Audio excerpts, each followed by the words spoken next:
கடந்த ஒரு வாரத்துல இந்தியா முழுக்க பெரிய பேசு பொருளா இருந்தது இந்த வக்ஃப் திருத்த சட்டம் தான். அந்த வக்ஃப் திருத்த சட்டம்னா என்ன, வக்ஃப்னா என்ன, அந்த திருத்த சட்டம் என்ன பண்ணுது, இதுக்கு முன்னாடி என்னென்ன சட்டங்கள், இந்த சட்ட திருத்தங்கள் நடந்திருக்கு, இது எப்பல இருந்து இங்க இருக்கு, எப்ப தொடங்கப்பட்டது, உண்மையிலேயே இப்ப நடந்த இந்த திருத்த சட்ட விவாதங்கள் இருக்குல்ல, அதுல யார் யார் என்னென்ன கருத்துக்கள் சொன்னாங்க, ஒன்றிய அரசு தரப்புல என்ன சொன்னாங்க, தமிழ்நாட்டில இருந்து போன நம்மளுடைய நாடாளுமன்ற உறுப்பினர்கள் என்ன சொன்னாங்க, கடைசியா இந்த திருத்த சட்டம் உண்மையிலேயே இஸ்லாமியர்களுக்கு எதிரானதா அல்லது அவர்களுக்கு இயல்பாக நன்மைகளை பயக்கக்கூடியதா அப்படிங்கறத தான் விரிவா இந்த காணொலியில பார்க்க போறோம். வாங்க பார்க்கலாம்.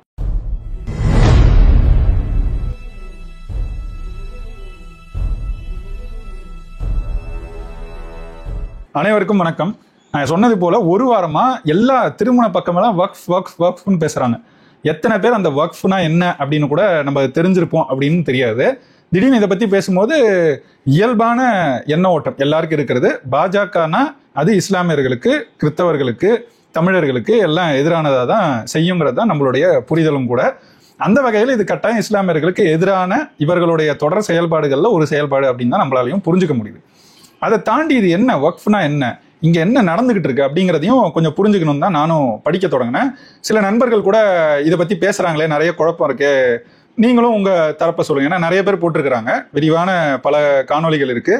நாடாளுமன்றத்துல நடந்த அந்த விவாதங்கள் கூட வெளிப்படையா, அதாவது தமிழ்நாட்டுல மறைக்கப்படுறது போல இல்ல, சங்கிகளே மறைக்கல, ஆனா இந்த ஊப்பிக்கள் இன்னமும் அங்க உள்ள என்ன நடக்குதுன்னு நமக்கு முழுதா தெரியாத மாதிரி வச்சிருக்காங்க. நாடாளுமன்றத்துல என்ன நடந்துச்சுன்னா, 2 அவைகளையும் சேர்த்து 2 நாட்கள் 20 மணி நேரத்துக்கு மேல விவாதம் செஞ்சிருக்கிறாங்க இந்த வக்ஃப் திருத்த சட்டத்தை பத்தி. இப்ப அந்த 20 மணி நேரத்துல பல பேர் பேசினாங்க. ரொம்ப முக்கியமா பார்க்கப்பட்ட பேச்சு மத்திய ஒன்றிய உள்துறை அமைச்சர் அமித்ஷாவுடைய பேச்சு தான். அவரது மட்டும் இல்லாம அந்த தரப்புல, அதாவது இது சரி அப்படின்ற தரப்புல பாஜகவை சேர்ந்த கிரண் ரிஜிஜுவும் பேசினாரு. அவர் பேசினதும் பெரிய அளவுக்கு பார்க்கப்பட்டது. எதிர்த்து பேசினவங்கல்ல தமிழ்நாட்டு எம்பிக்கள் யாராவது பேச்சு ரொம்ப கவனத்தை ஈர்த்திருக்கும், கவனிக்கப்படக்கூடியதா இருந்திருக்கும்னு பார்த்தா உண்மையிலே அப்படி இல்லை. பேசியிருக்கிறாங்க, உண்மையிலே அந்த அளவுக்கு இல்லை. அசாதுதீன் ஓவைசி இருக்காரு, ஓவைசி எல்லாருக்கும் தெரியும். ஓவைசியோட பேச்சு தான் உண்மையிலேயே ரொம்ப வீரியமா இருந்துச்சு. எந்த அளவுக்குன்னா, பேசிட்டு கடுமையா அதை பத்தி இருக்கிற சரத்துகள், அதுல எது எது எதிரானது, ஏன் எதிரானது எல்லாத்தையும் பேசிட்டு கடைசியில அந்த சட்டத்தை கிழிச்சும் போட்டுட்டாரு. அதை கிழிக்கும் போது அவர் சொன்னது என்னன்னா, காந்தி சவுத் ஆப்பிரிக்கால இந்த ரேசிஸ்ட், இந்த இனவெறி சட்டம் இருந்துச்சு, அந்த சட்டத்தை கிழிச்சது போலதான் நான் இன்னைக்கு இந்த சட்டத்தை கிழிக்கிறேன் அப்படின்னு கிழிச்சு போட்டார். அந்த மாதிரி அதை கிழிச்சு போடணும்னு இல்லை, அந்த அளவுக்கு தர்க்க ரீதியா எதிர்வினைகளை தமிழ்நாட்டு தரப்புல யாராவது வச்சிருக்காங்க. ஏன்னா தமிழ்நாட்டுல இந்த முறை பாத்தீங்கன்னா நாடாளுமன்றத்துல 39 தொகுதிகளும் வென்றது திமுக கூட்டணி தான். புதுச்சேரியும் உட்பட 40 தொகுதிகளையும் வென்றது தமிழ்நாடு திமுக அவங்களோட கூட்டணி கட்சிகள் தான். ஆனா நமக்கு தெரிஞ்சு, அது நான் பார்த்த வரைக்கும் எனக்கு தெரிஞ்சு 4 பேர் பேசியிருக்கிறாங்க. திமுக தரப்புல 2 பேர், அண்ணன் ஆர் ராசா அவர்கள், தயாநிதி மாறன் 2 பேர் பேசியிருக்கிறாங்க. அதுலதான் தயாநிதி மாறன் ஆடு நனைகிறது என்று ஓனாய் அழுகிறதா அப்படிலாம் ஏதோ பழமொழியெல்லாம் சொல்லியிருக்காங்களே, ரொம்ப மேம்போக்கா தான் இருந்துச்சு இவங்களோட எதிர்ப்புகள். அதே போல மதிமுக தரப்புல மாநிலங்களவையில வைகோ பேசியிருக்கிறாரு, மக்களவையில அவருடைய மகன் துரை வைகோ பேசியிருக்கிறாரு. இவங்கெல்லாம் பேசியிருக்கிறாங்க, ரொம்ப மேம்போக்கா இருந்துச்சு. அதுல வைகோ வேற தேவையில்லாம ஏதோ வாய விட்டாரு. என்னன்னா, தமிழ்நாட்டுல காலை வைத்து பாருங்கள் அப்படின்னு அவங்கள பார்த்து சொல்ல, அதுக்கு உடனே நிர்மலா சீதாராமன் அவர்கள், மத்திய ஒன்றிய அமைச்சர் அம்மையார் நிர்மலா சீதாராமன் அவர்கள் எந்திரிச்சு, இந்த மாதிரி பேச்செல்லாம் பேசாதீங்க, அது ரொம்ப தவறு அப்படின்னு சொல்லி அவரை கண்டிச்சு, இங்க மொத்த பேரும் பாக்குறாங்க தமிழ்நாடு மானம் தான் அங்கேயும் போகுது. சங்கிகள் கிட்ட போயிட்டு இது மாதிரிலாம் வாய்ஸ் அவடால் விடணுமா? அவங்க எப்படியுமே அரசியலா இங்க ஒண்ணும் கிடையாதுங்கிறது ஐயா வைகோக்கு நல்லா தெரியும். அப்புறமும் ஏன் இந்த மாதிரி பேச்சுகள்? அதுல எதிர்க்க வேண்டியது நிறைய இருக்கு, அதை எதிர்க்காம இப்படி பேசிட்டு வந்ததுதான் இவங்களோட நடைமுறையா இருந்திருக்கு. இதுல என்னன்னா, தமிழ்நாட்டில இருந்து போன மாநிலங்களவை உறுப்பினர்கள்ல மக்களவை எல்லாருமே எதிர்த்து வாக்களிச்சுட்டாங்க. மாநிலங்களவை உறுப்பினர்கள் மட்டும் ஒரே ஒருத்தர், தமிழ்நாட்டை சேர்ந்த ஒருத்தர், ஜி.கே. வாசன் மட்டும் ஆதரிச்சு வாக்கு செலுத்தியிருக்கிறாரு. மற்ற எல்லாரும், பாமக அண்ணன் அன்புமணி ராமதாஸ் உட்பட எல்லாருமே எதிர்த்து தான் வாக்களிச்சிருக்கிறாங்க. திமுகல 10, அதிமுகல 4, பாமக, மதிமுக வைகோ எல்லாருமே எதிர்த்து வாக்களிச்சிருக்கிறாங்க. ஜி.கே. வாசன் மட்டும்தான் ஆதரிச்சு வாக்கு செலுத்தியிருக்கிறார். இதுல அண்ணன் ராசா அவர்கள் ஒரு முக்கியமான ஒரு குறிப்பை சொன்னாரு. அதை நான் விளக்கும் போது பின்னாடி ஒரு இடத்துல நம்ம அதை பத்தி கொஞ்சம் விரிவா பேசுவோம். ஏன்னா அவர் இதை மட்டும் நீங்க நிரூபிச்சீங்கன்னா நான் என் பதவியே ராஜினாமா செய்யறேன்னு பேசியிருக்கிறாரு. அதை நம்ம பின்னாடி பேசுவோம். இப்போ வக்ஃப்னா என்ன அப்படின்னா, வக்ஃப்னா ஒன்றும் இல்லை, சேரிட்டி அப்படின்னு சொல்றாங்க. சேரிட்டினா சும்மா சேரிட்டினா ஒரு கொடை, ஒரு அறக்கொடை அப்படின்னு வச்சுக்கோமே. நன்கொடையா வழங்குறோம், அறக்கொடையா வழங்குறோம்னு. அந்த அறக்கொடை ஒரு முறை இருக்கலாம், கொஞ்ச நாளைக்கு இல்ல கொஞ்ச நேரத்துக்கோ அவங்களுக்கு பயன் தரலாம். ஆனா நீண்ட காலத்துக்கு தொடர்ச்சியாக பயன் தரக்கூடிய ஒரு அறக்கொடை அப்படிங்கிறது தான் வக்ஃபோட உண்மையான பொருளா இருக்கு. அது ஒரு அரபிக் சொல்லு. இது யார் காலத்துல வந்துச்சுன்னு பாத்தீங்கன்னா, நபிகள் நாயகம் அவருடைய காலகட்டத்திலேயே அவரை தொடக்கத்தில் எதிர்த்து பின்னாடி அவரை ஏற்றுக்கொண்டு இஸ்லாத்துக்கும் மாறிய கலீஃப் ஒமர் அவர் தான் இந்த வக்ஃபு சட்டத்தை கொண்டு வர்றாரு. இதை ஒரு இஸ்லாமிய ட்ரெடிஷனா, ஒரு நடைமுறையா, ஒரு பழக்கமா, இந்த மத பழக்கமா அவர் கொண்டு வர்றாரு. இது எதுல இருந்து எடுக்கப்படுதுன்னா ஹதீஸ்னு சொல்லுவாங்க. ஹதீஸ்னா கதைகள் தான், இஸ்லாமியர்கள் சார்ந்த அறச்சிந்தனையை போதிக்கக்கூடிய கதைகள். அந்த காலத்துல இது நடந்துச்சு அது நடந்துச்சுன்னு சொல்லுவாங்க இல்லையா? அப்ப நடந்த அந்த செய்திகளை வாய்மொழியா கடத்துற செய்திகள் தான் ஹதீஸ்னு கூறப்படுது. அந்த ஹதீஸ்ல இருந்து எடுத்துக்கிட்டு ஒரு பழக்கமா உருவாக்கப்பட்டது தான் இந்த வக்ஃப்னு சொல்றாங்க. இஸ்லாத்தை பொறுத்த வரைக்கும் குரான் தான் முதன்மையானது, அதுக்கு பிறகுதான் மற்ற எல்லாமே அப்படின்றது நமக்கு தெரியும். குரானுக்கு அடுத்ததா அவங்க ரொம்ப மத ரீதியா அவங்க புனிதமா பார்க்கக்கூடியது இந்த வக்ஃபு அப்படிங்கிறது தான். இது ஏன்னா ஒரு கொடை, அறக்கொடையா கொடுக்கப்படுறதுங்கிறதுனால அவங்க அதை குரானுக்கு அடுத்த நிலையில வச்சு பாக்குறாங்க. அந்த அளவுக்கு முக்கியத்துவம் இந்த வக்ஃபுக்கு உண்டுங்கிறது தான் இதனால நம்ம சொல்ல வர்றது. இது இந்தியாவுக்கு எப்போ வந்துச்சு? இது நம்ம சொல்றது நபிகள் நாயகம் அவர் காலத்திலேயே வந்திருந்தாலும் இந்தியாவுக்குள்ள எப்ப வருது அப்படின்னா முகமது கோரி அவரோட காலகட்டம் தான். அவரு 1144 இருந்து 1206 வரைக்கும் வாழ்ந்தவர். குறிப்பா இந்தியாவை ஒரு படையெடுத்து வென்று உள்ள வர்றது பிருத்விராஜ் சௌஹானா யாரோன்னு நினைக்கிறேன், அவரோட ஆட்சியை தான் வீழ்த்தி இவர் உள்ள வர்றாரு. 1192 வர்றாரு. அந்த காலகட்டத்துல, அந்த முகமது கோரியோட காலகட்டத்துல இந்தியாவுக்குள்ள வந்ததுதான் இந்த வக்ஃபு பழக்கம். மொத்தத்துல சுருக்கமா பார்க்கணும்னா வக்ஃபுனா அல்லாவுக்காக, அந்த மதத்துக்காக, அந்த மதத்துல இருக்கிற மக்களுக்காக, அல்லாவுக்காக கொடுக்கப்படுற ஒரு கொடை அப்படின்னு தான். அல்லாஹ் பெயர்ல கொடுக்கப்படுது. அது ஒரு முறை கொடுத்த பிறகு அது மீண்டும் எடுக்க முடியாத ஒரு தன்மையை கொண்டது. அதுதான் அதுல முக்கியமா நம்ம குறிச்சிக்க வேண்டியது. இதை விடவும் விரிவா, இன்னும் சரியா, உங்களுக்கு விரிவான்றதை விட சுருக்கமாவே இன்னும் சரியா டு த பாயிண்ட் உங்களுக்கு வக்ஃபை பத்தி தெரிஞ்சுக்கணும்னா, யுனைடெட் கிங்டம் யூகேல வக்ஃப் ஃபவுண்டேஷன் ஒன்று இருக்கு. அவங்க வெளியிட்டு இருக்கிற ஒரு 1.5 நிமிட காணொலி இருக்கு. அதை நீங்க பாத்தீங்கன்னா ஓரளவுக்கு இன்னும் நான் சொன்னதை விடவும் எளிமையா கூட அதுல உங்களுக்கு புரியலாம். இது ஏன் அவ்வளவு முக்கியமா பாக்குறாங்கன்னா, அவங்க இஸ்லாம் அந்த பழக்க வழக்கங்கள்ல சொல்றது என்னன்னா, ஒரு மனிதன் அவன் இறந்த பிறகு 3 முக்கியமான செய்திகள் தான் அவனோட தொடர்ச்சியா இங்க இருக்கும். முதல்ல அவங்க சொல்றதே அவன் செய்த கொடை, அதுதான் வக்ஃபோட தொடக்கம். அவங்க அவன் செய்யற கொடை அதுதான் முதன்மையா நிற்கும் அப்படிங்கிறாங்க. அதுக்கான ஒரு வழியா அவங்க உருவாக்குனது தான் இந்த வக்ஃபு. ரெண்டாவது பாத்தீங்கன்னா அவனோட அறிவு, அவன் அறிவை எப்படி இந்த மக்களுக்காக செலுத்துறான், கடத்துறான் அப்படிங்கிறத வச்சு அவன் அறிவு, அந்த நாலேஜ் அதுதான் நிற்கும். மூன்றாவது அவனுடைய குழந்தைகள் அப்படிங்கிறது தான் இஸ்லாத்துல நம்பப்படுறது. அதுல கூட பாருங்க, மூன்றாவது தான் குழந்தைகளை வைக்கிறாங்க, ரெண்டாவது அறிவை வைக்கிறாங்க, முதல்ல அவங்க வைக்கிறது கொடையை தான். அதனாலதான் இந்த வக்ஃபுக்கு பொருள் உதவி செய்யறது, தங்களுடைய சொத்துக்களை கொடுக்கறதுங்கிறது ஒரு நடைமுறையா, ஒரு பழக்கமா அவங்க பெரிய அளவுக்கு அன்றிலிருந்து இன்று வரை பின்பற்றி வந்திருக்கிறாங்க. இது என்னன்னா, இங்க எவ்வளவு சொத்து இருக்கு வக்ஃபுக்கு அப்படின்னு பார்த்தா, இவங்க சொல்றது முதல்ல ராணுவம், டிஃபென்ஸ், அவங்களுக்கு இருக்கிறதுலே அதிகமான நிலங்கள். அது சொல்லப்படுற கணக்கு 17.99 லட்சம் ஏக்கர்னு சொல்றாங்க. அவங்களுக்கு தான் இருக்கிறதுலே அதிகமான நிலங்கள் இருக்கு. அவங்களுக்கு அடுத்து யாருக்கு இருக்குன்னு பார்த்தா அது ரயில்வேஸ்க்கு தான், தொடர்வண்டி துறைக்கு இருக்கு. அவங்களுக்கு 12 லட்சம் ஏக்கர் கிட்ட சொல்றாங்க. அதுக்கு அடுத்ததா அதிகமா இருக்கிறது வக்ஃபுக்கு தான் சொல்றாங்க. அதுவும் கிட்டத்தட்ட அதே அளவு தான், 11 லட்சம் ஏக்கர், 9 லட்சம் ஏக்கர், இந்த மாதிரி சில செய்திகள் இங்க வெவ்வேறு மாதிரி வருது. இது 1913 ஒரு திருத்தம் வந்துச்சு.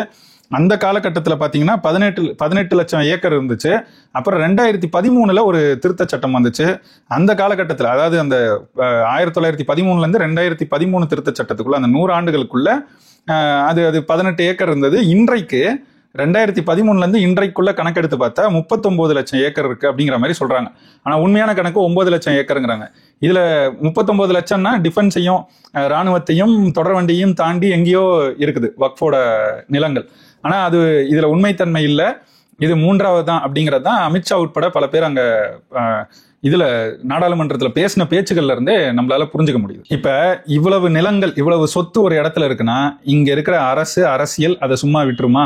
அப்ப அது குறைஞ்சிக்கிட்டே இருக்கு. அதுவும் குறிப்பா இந்த பாஜக அரசுக்கு இஸ்லாமியர்கள்னாலே ஒரு அதீத வெறுப்பு உண்டு. அவங்களுக்கு கிறிஸ்தவர்கள் மேலே உண்டு, இன்னும் பல இனக்குழுக்கள் மேல உண்டு.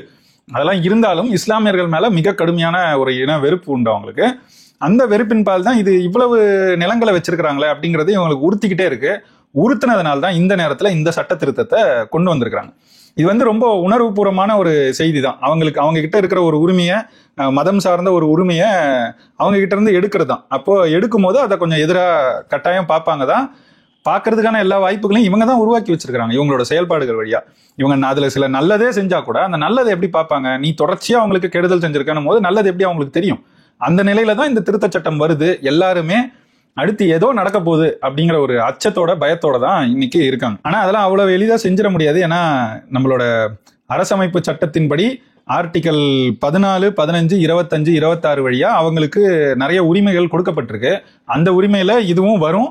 அதனால அதை வச்சு இப்ப இதை எதிர்த்து கூட அவங்களால இவங்க கொண்டு வந்திருக்கிற சில திருத்தங்களை திரும்பவும் மாற்றி அமைக்க முடியும் அப்படின்றது தான் பல பேர் சொல்ற செய்தியாகவும் இருக்கு. இப்ப இந்தியாவை பொறுத்த வரைக்கும் இது எப்படி செயல்பட்டுக்கிட்டு இருக்கு அப்படிங்கிறத கொஞ்சம் புரிஞ்சுக்குவோம். 1863 ரிலீஜியஸ் என்டோன்மெண்ட்ஸ் ஆக்ட் அப்படின்னு கொண்டு வராங்க. அது வழியா தான் இந்த மதம் சார்ந்த பல செய்திகளை வந்து இவங்க ஒழுங்கமைக்கிறாங்க. இங்க அதுலதான் ஹிந்து ரிலீஜியஸ் என்டோன்மெண்ட்ஸ் ஆக்ட்னு கொண்டு வந்து ஹெச்ஆர்என்சின்னு சொல்றோம் இல்லையா, அதை வந்து கொண்டு வந்து இங்க இந்து மதம் சார்ந்த இந்த ஒழுங்குகளை அரசு செஞ்சது. அது வந்து செஞ்சது வெள்ளக்கார அரசு தான். இங்க இருக்கிற யாரும் அது கிரெடிட் எடுத்துக்க முடியாது.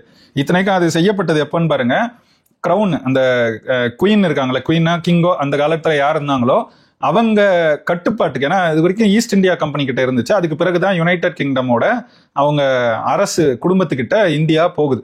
அவங்க இதுக்கு முதன்மை சக்தியா அமைகிறாங்க, அரசு தலைமையா அமைகிறாங்க. அமைந்து 6 ஆண்டுகள்ல இதை செய்யறாங்க அவங்க. அதுக்கு பிறகு இது சார்ந்து பாத்தீங்கன்னா 1890 சேரிட்டபிள் ப்ராப்பர்ட்டிஸ் ஆக்ட்னு ஒண்ணு வருது. அது வழியாவும் சேரிட்டிக்காக கொடுக்கப்படுற இந்த சொத்துக்களை ஒழுங்கமைக்கிறதுக்கான சில சட்டங்கள் வருது. இதுவும் வெள்ளைக்காரங்காலத்திலேயே தான்.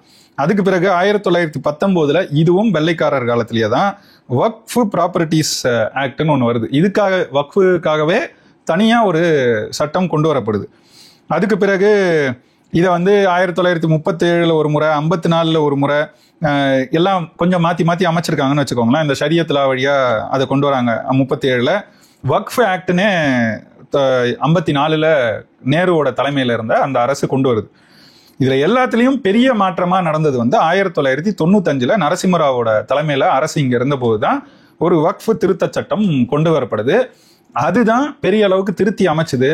அது உண்மையிலேயே இஸ்லாமியர்களுக்கு நலம் பெயர்க்கிறதுக்காக கொண்டு வரப்பட்டது தான். ஏன்னா அந்த காலகட்டத்தில் அது நரசிம்மராவ் ஆட்சி, நான் ஏற்கனவே சொன்னது போல 92 ஏற்கனவே பாபர் மசூதியை இடிச்சிருக்கிறாங்க. அந்த பாபர் மசூதி இடிப்புல மிக கடுமையான ஒரு எதிர் கருத்துல, ஒரு வெறுப்புணர்வுல இஸ்லாமியர்கள் இருக்காங்க, ஒரு அச்ச உணர்வுலயும் இருக்காங்க. அப்படி இருக்கிறவங்கள அப்பீஸ் பண்றதுக்காக, அவங்கள மீண்டும் ஆசுவாசப்படுத்துறதுக்கு, அவங்களுக்கு ஒரு சுமூகமான சூழலை உருவாக்குறதுக்கான முயற்சியில சில வேலைகளை அந்த நரசிம்மராவ் அரசு செஞ்சது. அதுதான் இந்த வக்ஃப் திருத்த சட்டம். இந்த திருத்த சட்டத்தின்படி அவங்க என்ன செஞ்சாங்கன்னு பாத்தீங்கன்னா, முதல்ல ஒரு வக்ஃப் போர்டை கொண்டு வராங்க. ஒவ்வொரு மாநிலத்திலையும் ஒரு வக்ஃப் போர்டு இருக்கணும் அப்படின்னு ஒரு நடைமுறையை கொண்டு வராங்க. அந்த வக்ஃப் போர்டு ஒவ்வொரு மாநிலத்திலையும் அமைக்கப்பட்ட அந்த வக்ஃப் போர்டு தான் ஒரு நிலமோ ஒரு சொத்தோ அது வக்ஃபுக்கு சார்ந்ததா இல்லையா அப்படிங்கிறத சொல்லும், டிக்ளேர் பண்ணக்கூடிய அந்த உரிமை வந்து அவங்களுக்கு தான் இருந்துச்சு. அதுல யாருக்காவது ஏதாவது சிக்கல் இருந்தது, ஒரு டிஸ்பியூட் இருந்துச்சு அப்படின்னா அவங்க அடுத்து போகக்கூடியதான் வக்ஃப் ட்ரிபியூனல்னு ஒன்று இருந்துச்சு. அந்த இது வக்ஃப் போர்டு, வக்ஃப் ட்ரிபியூனல், இதுல எல்லாம் முழுக்க இஸ்லாமியர்கள் மட்டும்தான் இருந்தாங்க. இந்த வக்ஃப் ட்ரிபியூனல்லையே அது பெரும்பாலும் முடிஞ்சிடும். அதை தாண்டி ஏதாவது பெரிய சிக்கலா போச்சுன்னா அவங்க இங்க இருக்கிற சிவில் கோர்ட்டுக்கு போகலாம். இந்த வக்ஃப் போர்டுக்கு கீழே ஒவ்வொரு இடத்துல ஒரு சொத்தை கொடுத்துருக்காங்கன்னா அந்த சொத்தை நிர்வகிக்கிறதுக்கு அங்க ஒரு ஆள் வச்சிருக்கிறாங்க.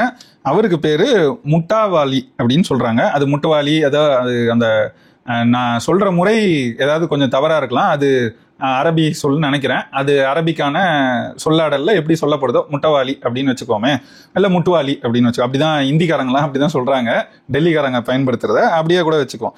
அவங்க தான் வந்து ஒவ்வொரு வக்ஃப் சொத்தையும் அவங்க வந்து அதை நிர்வாகம் செய்யற பொறுப்பு வந்து அவங்க கிட்ட இருக்கு. அவங்க எல்லாருக்கும் மேலதான் இந்த வக்ஃப் போர்டுன்னு இருக்கு.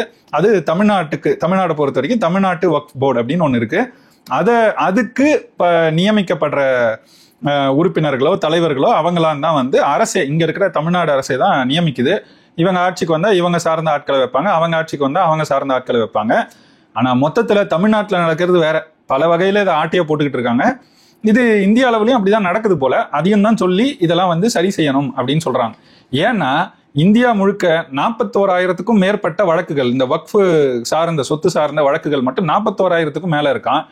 அதுல 10,000க்கும் மேல தொடுத்தது இஸ்லாமியர்களே. அவங்களையே ஏமாத்தி இங்க சில நிலங்கள் எடுக்கப்படுது அப்படின்னும் சொல்றாங்க. அப்ப அவங்க அதை எதிர்க்கும் போது கூட அவங்களுக்கும் சரியான நியாயம் இங்க கிடைக்கப்படுறது இல்லை அப்படிங்கிறது தான் நமக்கு கிடைக்கப்படுற செய்தி. இது மட்டும் இல்லாம இன்னும் நிறைய செயல்பாடுகள் கடந்த இந்த வரலாற்றுல நடந்திருக்கு. அதுல சுருக்கமா ஒவ்வொரு செய்தியும் நான் அப்படியே சொல்லிட்டே நகர்றேன். ஓரளவுக்கு தெரிஞ்சுக்கதான். இதுக்கு மேல நீங்க தெரிஞ்சுக்கணும்னா நீங்க முழுதா படிக்கணும். நான் இதை படிச்சுட்டு குறிப்பெடுத்ததே வந்து ஒரு 6 பக்கம் 7 பக்கம் வந்துருச்சு. அதை நான் எந்த அளவுக்கு சுருக்கம் 6 பக்கம் 7 பக்கத்தையும் நான் முழுமையா பேசினேன்னா 1.5 மணி நேரம் ஆகும். 1.5 மணி நேரத்துக்கு இதை பேசினா யாரும் நானே பார்க்க மாட்டேன். அதனாலதான் சுருக்கமா என்னால் முடிஞ்ச அளவுக்கு இந்த செய்திகளை கொடுக்குறேன். அடுத்து பாத்தீங்கன்னா 1976 மார்ச் 26 அம்மையார் இந்திரா காந்தி முதலமைச்சர்கள், இந்த நாட்டில் இருக்கிற எல்லா முதலமைச்சர்களுக்கும் ஒரு கடிதம் எழுதுறாங்க இந்த வக்ஃபை பத்தி தான். அதுல என்னன்னா, இந்த வக்ஃபு சொத்துகள் ஆக்கிரமிக்கப்பட்டிருக்கு. அதுல ஆக்கிரமிக்கப்பட்டிருக்குன்னா யாரோ ஆக்கிரமிச்சது ஒரு பக்கம், அரசு அலுவலகங்களே அதுல இருக்கு அப்படிங்கிற செய்திகள் எனக்கு நிறைய வருது. அதனால நீங்க எல்லாரும் அதை கொஞ்சம் கவனத்துல எடுத்து, அந்த மாதிரி இருக்குன்னா அதுக்கு தகுந்த வாடகையை கொடுக்குற மாதிரி ஒரு நடைமுறையை உருவாக்குங்க, உடனடியா அதுல கவனம் செலுத்தி செய்யுங்க அப்படின்னு சொல்லி அம்மையார் இந்திரா காந்தி 1976 ஒரு கடிதம் எழுதியிருக்காங்க. அப்பனா அப்பவே அந்த அளவுக்கு பெரிய சிக்கல்கள் இருந்திருக்கு. இப்ப சரியா 50 ஆண்டு வந்துட்டோம். 50 ஆண்டு கழிச்சும் இதுல எப்படி இருக்குன்னா பெருசா நிலைமை மாறல. ஏன்னா கடைசியா இதுல நடத்தப்பட்ட ஒரு ஆய்வு அப்படின்னா சச்சார் கமிட்டின்னு ஒண்ணு இருக்கு. அந்த சச்சார் கமிட்டி ரிப்போர்ட்லயே என்ன சொல்றாங்கன்னா, இங்க வக்ஃபுக்கு சார்ந்த பல சொத்துக்கள், பல நிலங்கள் வந்து ஒண்ணு தொலைஞ்சு போயிருக்கு, இல்ல தெரியாது காணும் அப்படின்னு சொல்ற நிலை ஏற்பட்டிருக்கு, இல்லைன்னா ஏற்கனவே யாருக்கோ விற்கப்பட்டிருக்கு. நான் ஏற்கனவே சொன்னது போல ஒரு முறை வக்ஃபுக்கு ஒரு சொத்தை ஒரு தனிநபர் கொடுத்துட்டாருன்னா அதுக்கு பிறகு அது திரும்ப எடுக்கப்படவே முடியாது. அதுதான் வக்ஃபு சட்டம். அப்போ எடுக்கப்பட முடியாத ஒரு சொத்தை, ஒரு நிலத்தை எப்படி வேற யாருக்கோ வித்தாங்க அப்படின்னா அதெல்லாம் நடக்குது. இங்க தொலைஞ்சும் போது விற்கப்படுது, தொலைஞ்சு போகுதுன்னா அப்போ அது வேற யார் கைக்கோ மாறிடுச்சு, அதுக்கான இங்க தரவுகள் இல்லாம அழிக்கப்படுது, இந்த மாதிரியும் செய்யப்படுது, ஆக்கிரமிக்கப்படுது, அல்லது வாடகை மிக குறைந்த வாடகைக்கு அது எடுக்கப்படுது. இந்த மாதிரி செயல்பாடுகள், அதாவது மிக குறைந்தனா உங்களுக்கு தெரிஞ்சிருக்கும், சென்னையில கூட சில பெரிய இஸ்லாமிய அரசர் நவாப் காலத்து கட்டிடங்கள் இருக்கும். அங்க போயிட்டு அதை பாத்தீங்கன்னா அரசோ இல்ல யாரோ ஒருத்தர் வாடகைக்கு வச்சிருப்பாங்க. எவ்வளவு வாடகை கொடுக்குறாங்கன்னா 150 ரூபாம்பாங்க. இதெல்லாம் இருக்கு இன்னைக்கும். அப்போ இந்த மாதிரி செயல்பாடுகள் இருக்கு. அதோட உண்மையிலே இன்னைக்கு வாடகை கொடுக்கணும்னா அதுக்கு லட்சக்கணக்கில் கொடுக்க வேண்டியிருக்கும். இந்த மாதிரிலாம் இருக்கு. இந்த நடைமுறைகள்லாம் மாத்தணும் அப்படின்னு சொல்லி தான் 2005-6 போடப்பட்ட அந்த சச்சார் கமிட்டி ரிப்போர்ட்டே சொல்லுச்சு. அதுல அவங்க குறிப்பிட்ட ஒரே ஒரு எடுத்துக்காட்டு, டெல்லியில மட்டும் 6000 கோடி பெருமானம் உள்ள சொத்துக்கள் வக்ஃபுக்கு உண்டு. அதோட வருமானம் பாத்தீங்கன்னா 163 கோடி மட்டும்தான். 6000 கோடி சொத்துக்கு 163 கோடி தான் வருமானம் வருது அப்படின்னா 7%. நீங்க அதை வந்து பிக்சட் டெபாசிட்ல போட்டா கூட வரும். நீங்க அதை உண்மையிலே சரியான வாடகைக்கு விட்டாலோ இல்ல சரியாக பயன்படுத்தினாலோ எவ்வளவு வருமானம் அது மூலம் வரக்கூடும். அதை வச்சு எவ்வளவு ஏழை இஸ்லாமியர்களுக்கு இவங்க எவ்வளவோ செஞ்சிருக்கலாம். இஸ்லாமியர்கள் ஏழைகளே இல்லைங்கிற ஒரு நிலையை நிறைய ஏற்படுத்தியிருக்கலாம். ஆனா அதை செய்யல. ஏன் காரணம்? அங்கேயும் ஒரு தன்னல வெறி பிடித்த பல பேர் உட்கார்ந்துட்டு, அதிகாரத்துல உட்கார்ந்துக்கிட்டு உண்மையிலேயே கிடைக்க வேண்டிய மக்களுக்கு அது கிடைக்காம செய்யறாங்கன்றது தான் உண்மையா இருக்கு. அப்ப இதை பயன்படுத்திக்கிட்டு தான் பாஜக போன்ற அழிவு சக்திகள் இதுக்குள்ள வருது. இதுல 1963 லிமிடேஷன்ஸ் ஆக்ட்னு ஒண்ணு வந்திருக்கு. அதுல வந்து இந்த மாதிரி நிலம் சார்ந்த இல்ல சொத்து சார்ந்த ஏதாவது தகராறுகள் சிக்கல்கள் இருந்தா அவங்க வந்து ஒரு 12 ஆண்டுகளுக்குள்ள நீதிமன்றத்தை அணுகணும். அப்பதான் அவங்களுக்கு வந்து அந்த வழக்கு எடுக்கப்படும், தீர்வு காணப்படும். 12 ஆண்டை கழித்து அவங்க வந்து இந்த சொத்து எனக்கு இருந்துச்சு, ஆனா இதுல இருந்து நான் 13 ஆண்டு கழிச்சு அதை போய் கேட்கறேன் அப்படின்னா அது ஏற்கப்படாது. ஏன்னா 12 ஆண்டுகள் என்ன பண்ண அப்படிங்கிற கேள்விதான் அங்க வருது. இது சட்டமா இருக்கு. ஆனா வக்ஃபை பொறுத்த வரைக்கும் அந்த மாதிரி ஒரு டைம் லிமிட்டே கிடையாது. எப்ப வேணா வந்து கேட்கலாம். நீங்க 50 வருஷம் கழிச்சு கூட வந்து இது எங்க சொத்துன்னு சொல்லலாம். இதை பயன்படுத்தி பல இடங்கள்ல போய் இந்த வக்ஃப் போர்டுக்கு இங்க பொறுப்பாளர்களா இருக்கிறவங்க, அந்த மாநிலத்துல இருக்கிறவங்க, இது எங்க சொத்துன்னு பல இடங்கள்ல போயிட்டு சொத்துக்களை கேட்டு கட்டாயப்படுத்தி வாங்கிக்கிறதா, இல்லைன்னா அவங்க கொடுக்கலன்னா அவங்களுக்கு எதிரான நடவடிக்கை எடுக்கிறதுலாம் செய்திகள் ஆகுது. அதுவும் ஒரு காரணம் இது போன்ற திருத்த சட்டம் வரதுக்கு. இது எல்லாத்துலயும் என்னன்னா, அமித்ஷா பேசும்போதெல்லாம் சொல்றாரு 2013 ஒரு திருத்த சட்டம், அதாவது கடைசியா இவங்க காங்கிரஸ் ஆட்சி வந்து முடிவுக்கு வர காலகட்டத்துல, கடைசி காலகட்டத்துல அவங்க ஒரு திருத்த சட்டம் செய்யறாங்க வக்ஃப்ல. அவங்க செஞ்ச குளறுபடிக்கு தான் இப்ப திரும்ப நம்ம ஒரு திருத்த சட்டம் கொண்டு வர வேண்டி இருக்கு அப்படின்னு அமித்ஷா சொல்றாரு. அவங்க அந்த சட்ட திருத்தத்தை கொண்டு வந்துடலாம், இந்த சட்ட திருத்தமே தேவைப்பட்டிருக்காதுங்கிறார். இஸ்லாமியர்களோட வாக்கு பெறுறதுக்காக அவங்களை ஏமாத்தி அவங்களுக்கே கெடுதல் செய்யும் ஒரு சட்ட திருத்தத்தை தான் காங்கிரஸ் அப்ப செஞ்சு வச்சுது. அதனாலதான் பல சொத்துக்கள் இன்னைக்கு காணாம போயிருக்கு அப்படின்னு அமித்ஷா போன்றவர்கள் குற்றச்சாட்டாவே காங்கிரஸ் மேல வைக்கிறாங்க. சரி, அப்ப இந்த புதிய திருத்த சட்டத்துல என்னதான் வந்திருக்கு? 2025 கொண்டு வரப்படும் இந்த வக்ஃப் அமெண்ட்மெண்ட் ஆக்ட், அதுல என்ன திருத்தம் வருது அப்படின்னா, வக்ஃப் போர்டு சொன்னாங்க இல்லையா, ஏற்கனவே ஒவ்வொரு மாநிலத்திலயும் வக்ஃப் போர்டு இருக்குன்னு, அந்த வக்ஃப் போர்டு இருக்க போகுது. அதே மாதிரி தான் இருக்கும். அதை இதே மாநில அரசுகள் தான் வந்து அதுக்கு தேவையான உறுப்பினர்களை நியமிக்கும். அதுல மாற்றம் இல்லை. ஆனா உறுப்பினர்களா யார் இருக்கலாம் அப்படிங்கிறதுல ஒரு மாற்றம் வந்திருக்கு. இப்போ வக்ஃப் போர்டு இருக்கு, அது வந்து மாநில அரசுகள் நியமிக்கிற பொறுப்பாளர்கள்னு சொன்னேன் இல்லையா, அதுக்கு மேல ஒன்று கொண்டு வராங்க. அது வக்ஃப் கவுன்சில்னு ஒன்று. அது வந்து ஒன்றிய அரசு அவங்க நியமிக்கிற ஆட்கள் இருப்பாங்க. இதுல இருக்கக்கூடிய மொத்த ஆட்கள்ல 2 பேராவது, இது வரைக்கும் நான் ஏற்கனவே சொன்னது போல 95 அந்த திருத்த சட்டத்திலையும் எல்லாருமே இஸ்லாமியர்கள் தான் இருப்பாங்கன்னு தான் கொண்டு வந்திருந்தாங்க. இந்த முறை இந்த கவுன்சில் ஒன்று கூடுதலா போட்டு, அது மட்டும் இல்லாம இதுல இருக்கக்கூடிய உறுப்பினர்கள்ல 2 பேராவது இஸ்லாமியர் அல்லாதவர் இருக்கணும்னு சொல்றாங்க. அது கிறிஸ்தவரா இருக்கலாம், இந்துவா இருக்கலாம், யாரா வேணா இருக்கலாம். இந்த பாஜக இருக்கும்போது யாரை போடும் நமக்கு நல்லா தெரியும். RSS காரங்களை கொண்டு வந்து அங்க போடும். அவங்க ஏன் போடுறாங்கன்னு நம்மளால புரிஞ்சுக்க முடியும். அதான் இதுதான் முதல் கெடுதல். இதை பார்க்கும்போது தான் எல்லாருக்கும் எங்களோட நிலத்தை நிர்வகிக்கிறதுக்கு எங்களுக்கு தெரியாதா, நீங்க ஏன் வேற யாரோ ஒருத்தரை கொண்டு வந்து போடணும் அப்படிங்கிற இயல்பான கேள்விதான் இதுல முதன்மையா எழுது. அது மட்டும் இல்லாம இந்த குழுக்கள்ல, அதாவது இந்த போர்டுக்கான குழுவா இருக்கட்டும், இந்த கவுன்சிலுக்கான குழுவா இருக்கட்டும், அதுல 2 இஸ்லாமிய அல்லாதவர், அது மட்டும் இல்லாம இஸ்லாமியர்கள்லயே 2 பெண்களை நியமிக்கணும். இவ்வளவு நாள் பெண்களுக்கு அதுல பிரதிநிதித்துவம் இல்லாம இருந்துச்சு. 2 பெண்களை நியமிக்கணும்னு பாஜக அரசு கொண்டு வருது. பாஜக அரசு கொண்டு வந்து பெண்களுக்கு உரிமை கொடுக்கிற அளவுல யாராவது நம்ம பெண்களுக்கு உரிமை கொடுக்காம இருக்கலாமா? அந்த இடத்துல பிழை இல்லையா? அவங்களுக்கு வாய்ப்பு கொடுக்குறோம் இல்லையா? அதுதான் நடந்திருக்கு இந்த இடத்துலயும். இது மட்டும் இல்லாம இதை எப்படி பார்க்க வேண்டியிருக்குன்னா, ஒவ்வொரு வக்ஃபும் வந்து ஒரு ட்ரஸ்ட் மாதிரி நடக்கணும். அவங்க சொல்றதே கூட, அமித்ஷா பேசும்போதே அவர் சொல்றதே என்னன்னா, இது ஒரு ட்ரஸ்ட் மாதிரி தான் நடக்கணும். இதுல நீங்க வந்து ஏன் நான் முஸ்லீம் வராங்க, ஏன் பெண்கள் அப்படின்லாம் நீங்க கேள்வி கேட்டீங்கன்னா, இயல்பா நாங்க ஒன்னு சொல்றோம்னா அவரு சொல்ற எடுத்துக்காட்டு என்னன்னா, ஜெயின் ட்ரஸ்ட் இருக்குது, இந்து ட்ரஸ்ட் இருக்குது, அப்புறம் சீக்கியர்கள் ட்ரஸ்ட் இருக்கு, இதெல்லாம் இருக்கு. இது எது இருந்தாலும் கடைசியில இது எல்லாம் பாத்தீங்கன்னா ஒரு ஸ்டேட் லெவல் சேரிட்டிஸ் கமிஷன் கீழே தான் வரும்.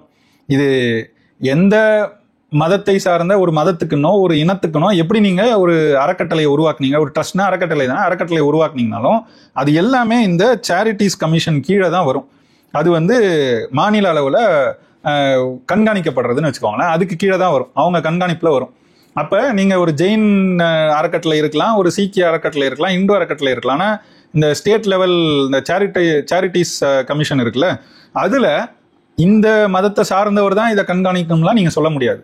எந்த மதத்தை சார்ந்தவர், ஏன்னா அது ஒரு அரசு அமைப்பு, அதுல யார் வேணா இருப்பாங்க, இருக்கிறவங்க இதை கண்காணிப்பாங்க. அப்போ எப்படி இந்த ட்ரஸ்ட்டுகளுக்கு, இந்த அறக்கட்டளைகளுக்கு ஒரு சட்டம் விதிக்கப்படுதோ அதே மாதிரி சட்டம் தான் வக்ஃபுக்கும் அமைக்கப்பட முடியும்.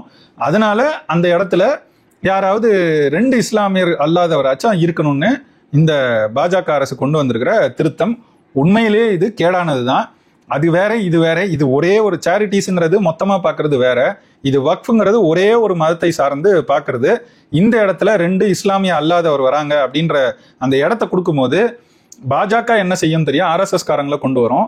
இங்க தமிழ்நாட்டை பொறுத்த வரைக்கும் திமுகவும் என்ன செய்யும் தெரியும், ஊப்பிகளை, திமுகவை சார்ந்தவர்களை கொண்டு வந்து உட்கார வச்சு அதுல இருந்து எப்படி ஆட்டையை போடுறதுன்னு தான் மும்மரமா முக்கியமா பார்ப்பாங்க. இல்லாத இடங்களையே ஆட்டையை போடக்கூடிய இந்த திராவிட கட்டமைப்பு இருக்கிற இடங்களை எப்படி சூறையாடும்னு கொஞ்சம் நினைச்சு பாருங்க. இதுலயே இந்தியா முழுக்க பாத்தீங்கன்னா RSS காரங்க உள்ள வந்தா என்ன நடக்கும்னு பாருங்க. அதனால கட்டாயம் இது எதிர்க்கப்பட வேண்டியதுதான். இது மேல்முறையீடு போய் உச்சநீதிமன்றத்துக்கு போனா இது நிராகரிக்கப்படவும் வாய்ப்பு இருக்குன்னு சொல்றாங்க. இப்ப நான் சொன்னது போல வக்ஃப் போர்டு, அதுக்கு மேல கவுன்சில், இதுக்கு வந்து சிஇஓன்னு ஒருத்தர் அமைப்பாங்க, சீஃப் எக்ஸிகியூட்டிவ் ஆஃபீஸர்னு. அவரை வந்து நான் முஸ்லீமாவும் இருக்கலாம், இஸ்லாமிய அல்லாதவராகவும் அவரும் இருக்கலாம்னு சொல்றாங்க.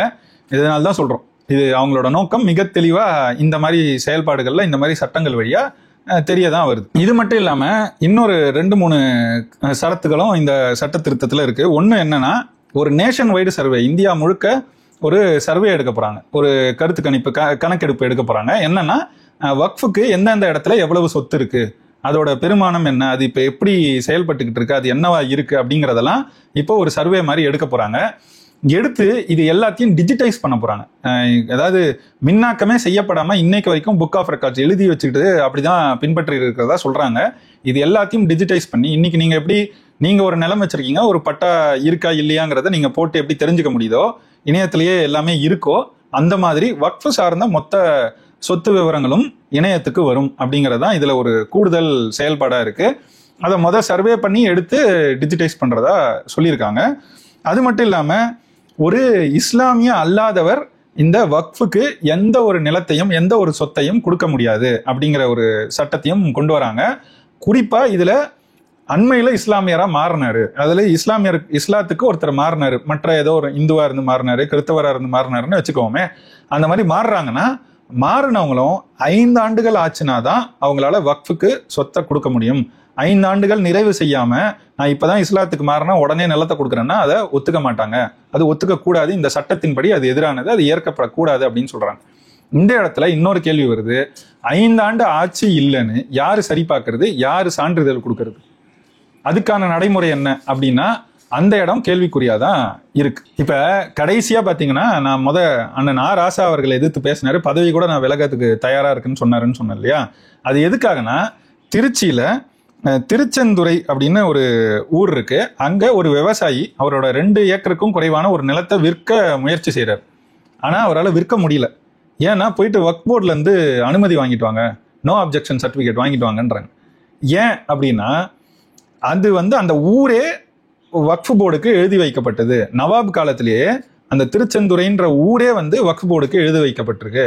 அதனால உங்களுக்கு உரிமை கிடையாதுங்கிறாங்க. ஆனா இவரோட நிலம் இவர்கிட்ட இருக்குது, பத்திரம் எல்லாம் இருக்கு. அதை கொண்டு போய் தான் விற்க முயற்சி செய்யும் போது இப்படி சொல்றாங்க.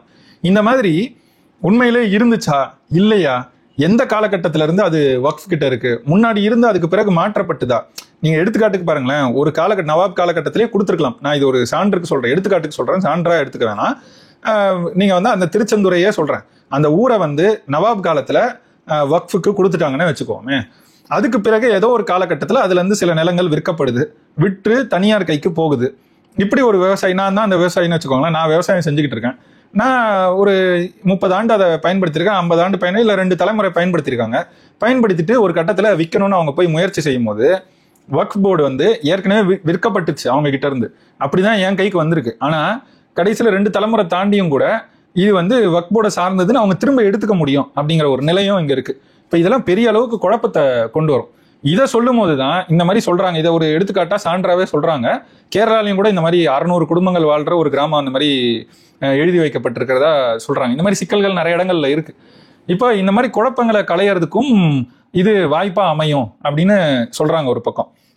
இதுல ஆ. ராசா அண்ணன் என்ன சொல்றாருன்னா, இந்த மாதிரி எங்க இருக்கு, இருந்தா காமிங்க, அதை நீங்க நிரூபிச்சிட்டீங்கன்னா நான் பதவியே விலகிறேன் அப்படின்னு சொல்லியிருக்கிறாரு.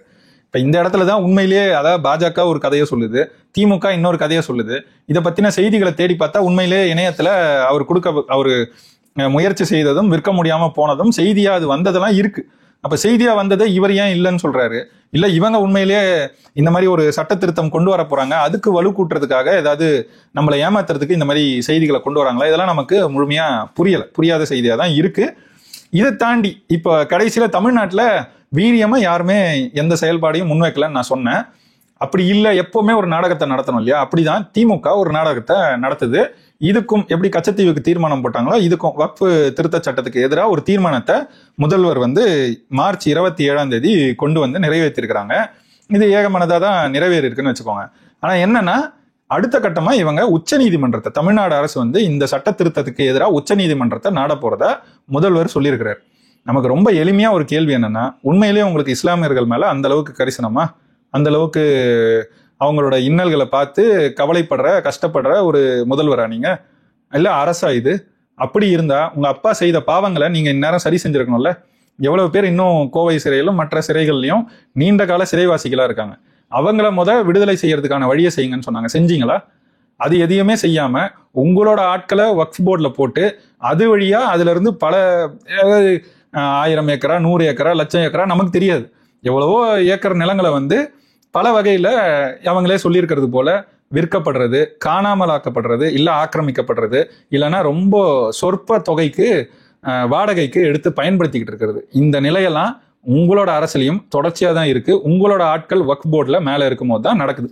உங்களுக்கு உண்மையிலேயே தென்பும் திராணியும் இருந்து உண்மையிலேயே இஸ்லாமிய மக்கள் மீது அக்கறை இருந்திருந்தா இதையெல்லாம் கொஞ்சம் ஒழுங்குபடுத்தி இனிமேல் இந்த மாதிரி அந்த வக்ஃப் போர்டின் சொத்துக்கள் களவாடப்படுறத நீங்களே தடுத்து நிறுத்திருக்கலாமே. நீங்கள் செய்தது என்ன?